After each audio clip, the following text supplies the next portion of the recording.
रात की सवारी, डरावनी कहानियां। रात के 2 बज रहे थे। जोरों की बारिश हो रही थी। घना अंधेरा था। बादल रह रहकर गरज रहे थे। थोड़ी थोड़ी देर पर बिजली चमकती तो आसपास की चीजें दिखाई पड़ती थीं, अन्यथा हाथ को हाथ देखना भी मुश्किल लग रहा था। झारखंड के घाटशिला स्टेशन के बाहर रामदीन अपना ऑटो लगाए सवारी का इंतजार कर रहा था। इस मौसम में सवारी मिलने की उम्मीद कम थी, फिर भी हो सकता था कुछ देर बाद आने वाली ट्रेन से कोई सवारी आ जाए। करीब 1 घंटे बाद ट्रेन आई। थोड़ी देर बाद बिजली चमकने पर एक 18-19 वर्ष की मॉडर्न सी लड़की कंधे पर एक बैग लटकाए बाहर निकलती दिखी। वह सीधे उसके ऑटो के पास पहुंची और मुसाबनी चलने को कहा। रामदीन ने कहा कि रात का वक्त है, इसलिए वहां चलने पर 500 रुपये लूंगा। नहीं तो 2-4 घंटे इंतजार कर लीजिए, सुबह 100 रुपये में ले चलूंगा। लड़की बोली, अभी 200 रुपये रखो, बाकी वहां पहुंचकर दूंगी। और ऑटो पर बैठ गई।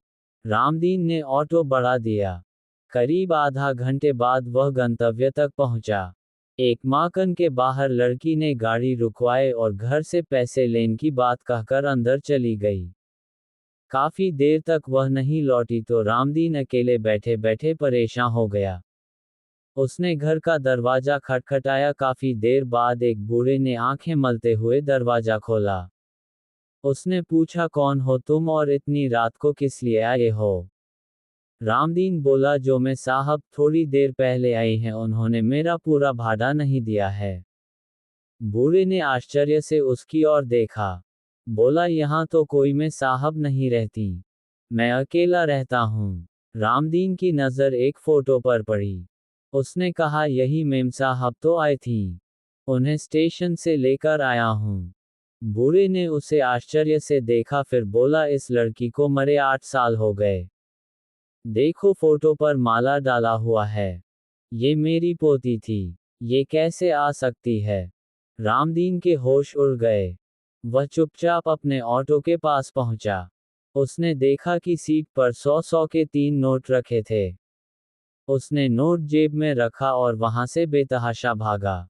उस दिन से उसने रात में ऑटो चलाना छोड़ दिया। Shared via horror stories in Hindi app http://onlink.to/4nepvi